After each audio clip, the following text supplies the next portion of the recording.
Welcome to my channel శిశు creative studios. So ఈరోజు మనం హరిహర వీరమల్లు మూవీ చూసి రివ్యూ చెప్తున్నాం. ఫస్ట్ అయితే మనం థియేటర్కి వచ్చేసాం కాబట్టి మూవీకి వెళ్ళిపోదాం. సో తర్వాత రివ్యూ చెప్పు. టెన్షన్ పడద్దు. 99%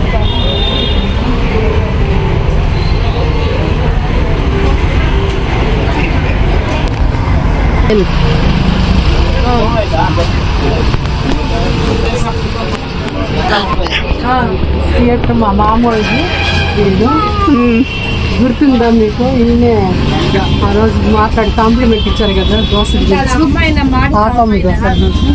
ఈయన మేనేజర్ థియేటర్లో. వీరమల్లు ఎగ్జైటింగ్గా ఉంది, చూడండి. హాయ్.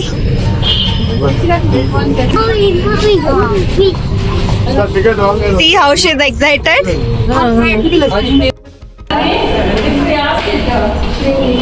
ఉండు.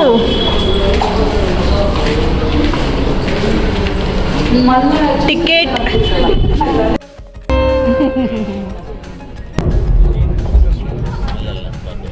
విక్రమ్.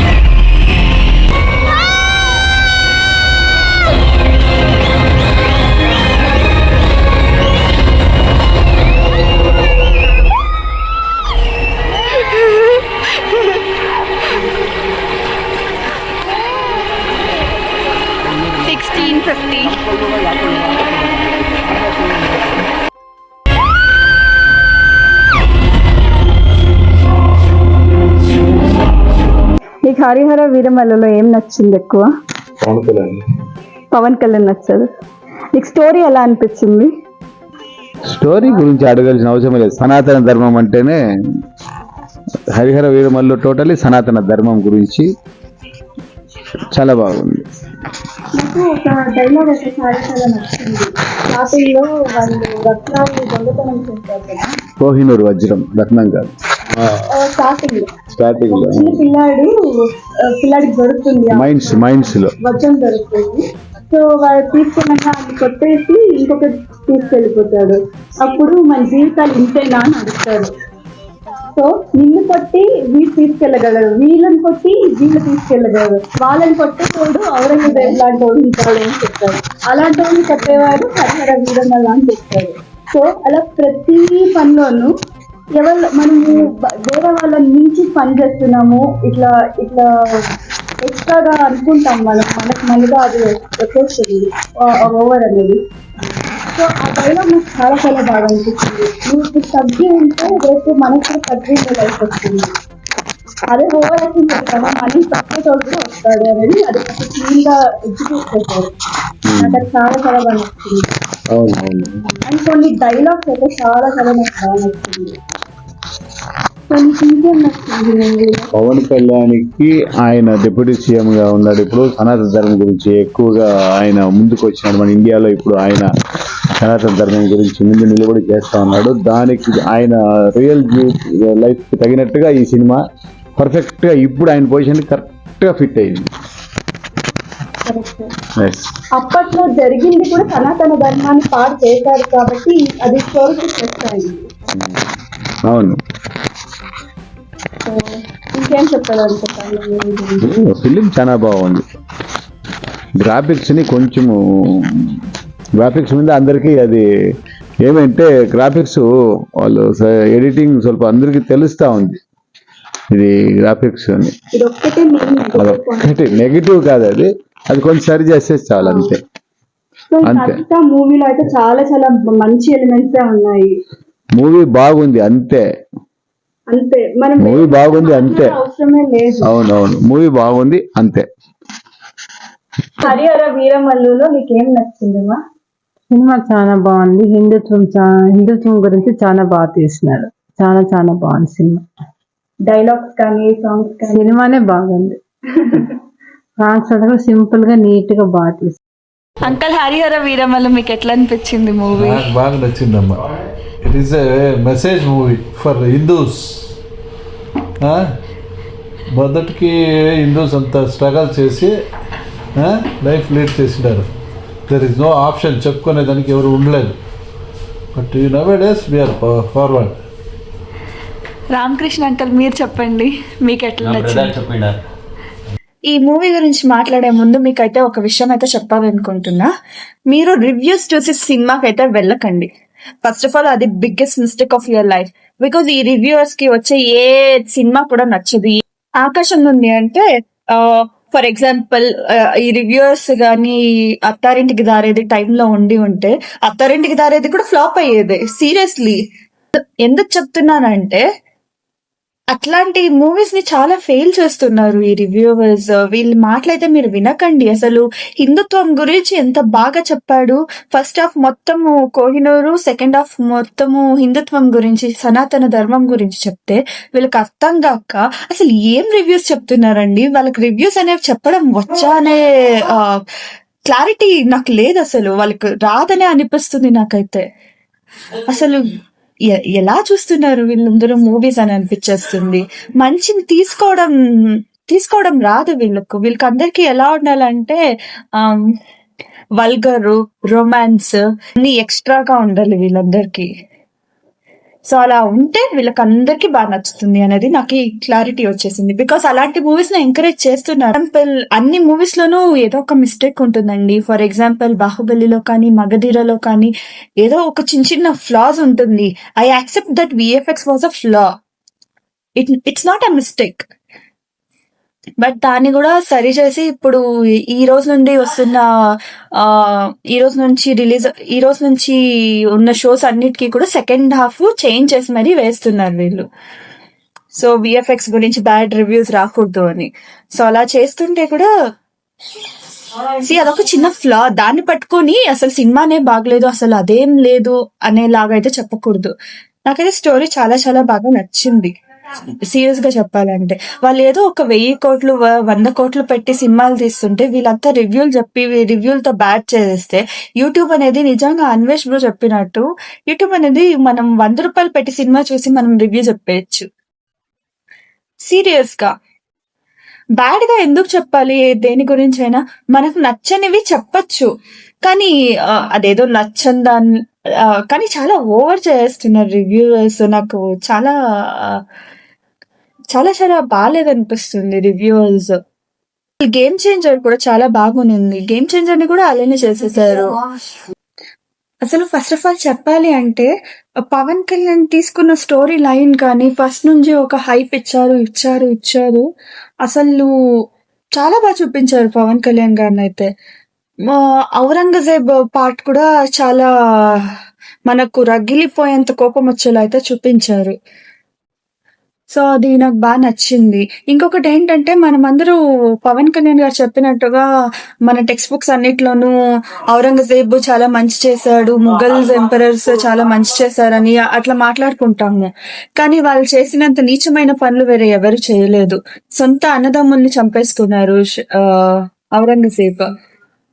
సో అదేమైనా మంచి పనా అండి? నాఫిన్ అనేది ఒకటి ఉంటుంది మనకు ముస్లింలో. సో దానికి తగ్గట్టుగా అందరు హిందువుల్ని చంపేస్తుంటారు, వాళ్ళకి ఎదురు తిరిగిన వాళ్ళని చంపేస్తారు. అంటే వాళ్ళ మతమే గొప్పది అనేలాగా వేరే వారి మతాన్ని తక్కువ చేసి చూపిస్తారు నాఫిర్స్. సో అవన్నీ కొంచెం బాగా చూపించారు. భరతనాట్యం, తాళపత్ర గంధనాలు ఇవన్నీ కూడా చాలా చాలా పాడు చేశారు. అవన్నిటిని కూడా చాలా బాగా చూపిస్తారు. మన సంస్కృతిని చంపించేది అయితే చాలా బాగా చూపించారు పవన్ కళ్యాణ్ గారి మూవీలో. అంటే ఇంత డైరెక్ట్ గా ఎవరు చూపించలేదు. మనం చాలా మూవీస్ చూసాం కానీ చావా లాంటి మూవీస్ కొంచెం బాగుంది అని విన్నా. నేను అది చూసి నేను మీకు తర్వాత రివ్యూ చెప్తాను. కానీ అందరూ సజెస్ట్ చేస్తున్నారు చావా చూడండి అని. సో చూస్తాను దాన్ని. పవన్ కళ్యాణ్ గారు చాలా బాగా చూపించారని అయితే అనిపించింది. ఇంకోటి ఏంటంటే మన సంస్కృతిని మొత్తం పాడు చేసేది అయితే చూపించేశారు. దాన్ని ఎలా పాడు చేశారు, ఏమేం తంత్రాలు ఉపయోగించారు అనేవి కూడా కొంచెం బాగా చూపించారు. ఇప్పుడు కోహినూర్ వజ్రం ఉంది కాబట్టి సో వాళ్ళు ఏదో గొప్ప పని చేశారు అనుకోవచ్చు. మన దగ్గర నుంచి లాక్కొని వెళ్ళిన వజ్రం అది మన ఇండియాలో దొరికిన వజ్రం, అది మన ఆంధ్రాలో దొరికింది వేరే. సో మనకి ఇంకెంత గర్వం ఉండాలండి అసలు అన్ని దేశాల్లో కంటే ఈ దేశంలో ఉన్నంత గోల్డ్ కానీ వేరే అన్ని మినరల్స్ అన్ని ఎక్కువే ఉన్నింది మన ఇండియాలో. అన్ని దోచుకున్నారు. Even with tea, agricultural land అన్ని బాగా దోచుకున్నారు. అగ్రికల్చర్ లో ఇక్కడ పెంచుకొని వాళ్ళకి ఎక్స్పోర్ట్ చేపించుకొనేసారు అప్పట్లో. అసలు వాళ్ళు ఎవరండి మనల్ని ప్రశ్నించడానికి? మన దేశంలో మనమే కదా ఉండాలి. ఆ ఫ్రీడమ్ వాళ్ళకు మనమే ఇచ్చాము. మన మీద అధికారం చెలాయించేలా చేశాం. అది ఫస్ట్ మిస్టేక్ మందే, కానీ దానికోసం మనల్ని అన్ని ఏళ్ళు మనల్ని బాధ పెట్టారు.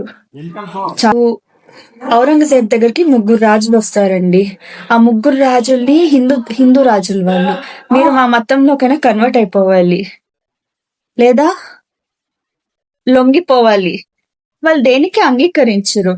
ఎందుకు అవి రెండు చేయాలి? ఇది మా దేశము, లేదా పన్ను కట్టాలి. సో వాళ్ళు వీటికి ఎందుకు ఒప్పుకుంటారు? మన ల్యాండ్ లో పండుతున్నది మనం తినాలి. సో అది ఒప్పుకోకుండా ఉండేదానికోసం 3 చంపేస్తాడు. ఆ చంపేసే సీన్ అయితే అసలు ఘోరంగా ఉంటుంది. వాళ్ళ చేతుల్లో పెడతాడు వాళ్ళ తలలు. నేను అనుకుంటున్నా ఇంత మనం చూసేదానికి ఇలా ఉంటే ఆ కాలంలో వాళ్ళు ఎలా అనుభవించింటారా అనేసి అనిపిస్తుంది నాకు. తమ్ముడిని చంపేశామన్నారు కదా ఔరంగజేబు. సో షాజహాన్ కూడా అంత పెద్ద మంచి పనులు ఏమైతే చేయలేదు. వాడి 8వ భార్య కోసం కట్టించిన తాజ్ మహల్ ని మనం చూసి ముచ్చటిస్తున్నాం. మన హిందువులవి ఎన్ని ఉన్నాయో వాటి గురించి మనం మాట్లాడుకోకుండా తాజ్ మహల్ గురించి మాట్లాడే పరిస్థితిని అయితే తెచ్చిపెట్టాడు. ఇప్పుడు ఆగ్రాకి వెళ్ళాలి అంటే తాజ్ మహల్ కోసమే వెళ్తున్నాం. మనం తాజ్ మహల్ ఒక్కదానే గుర్తుపెట్టుకుంటాము, కానీ వెనకాల చేసిన చెడు పనులు ఎవరికి తెలియదు. సో అక్బర్ కానీ, బీర్బల్ కానీ, షాజహాన్ కానీ వీళ్ళందరికంటే ఎక్కువ మోసాలు ఔరంగజేబ్ చేశాడు. సో సృష్టి ధర్మం ప్రకారం చచ్చాడు అంతే.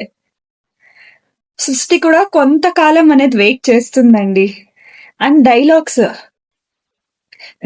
అయితే చాలా చాలా బాగా తీశారు.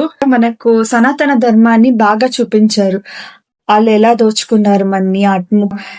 ఈవెన్ మనం సంగీతం నేర్చుకోకూడదు, మనం భరతనాట్యం నేర్చుకోకూడదు. అసలు వేద పాఠశాలలో ఇవి కాకుండా యుద్ధాలకి కావాల్సినవన్నీ కూడా నేర్చుకునే అవకాశం అయితే ఉన్నింది. కర్రసాము, కత్తి యుద్ధాలు ఏదేదో ఉన్నింది అప్పట్లో యుద్ధాలు అన్ని. ప్రతి ఒక్క దాన్ని మనం ఈ ఇండియన్స్ ఉన్నంత ఇంటెలిజెంట్ గా ఎవరు లేకుండా ఉండే.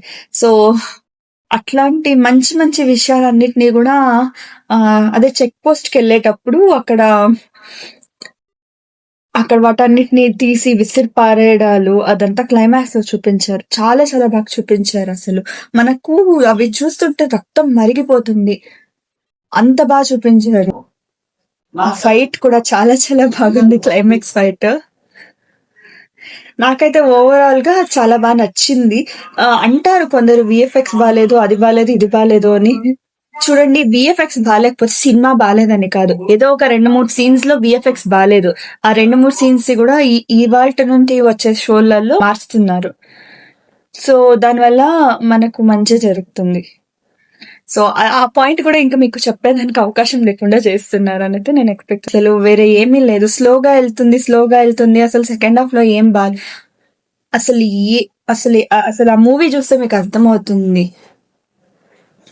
నేనైతే మీకు సస్పెన్స్ బ్రేక్ చేయకూడదని చెప్పట్లేదు. కొన్ని మన హిందూ ధర్మం ప్రకారం మనం ఎవరికైనా దాహం వేస్తుంది అంటే నీళ్ళు ఇస్తాము. సో మన హిందూస్ లో ఉండే మంచి క్వాలిటీస్ ని కొంచెం చూపించారు అక్కడ, అంతే. వేరే ఎలాంటి బ్యాడ్వి, వేరే ఎలాంటి బోరింగ్ కంటెంట్ అయితే నాకు అనిపించలేదు. పక్కా చెప్తున్నాను, ఇక్కడ హిందువుల్ని మాత్రం చూపించారు కానీ వేరే రిలీజన్స్ వాళ్ళని తక్కువ చేయలేదు. అంటే వాళ్ళ సంస్కృతికి వాళ్ళు వదిలేయండి అనే చూపించారు కానీ ఎవరిని కించపరిచి అయితే మాట్లాడలేదు, కించపరిచి చూపించలేదు.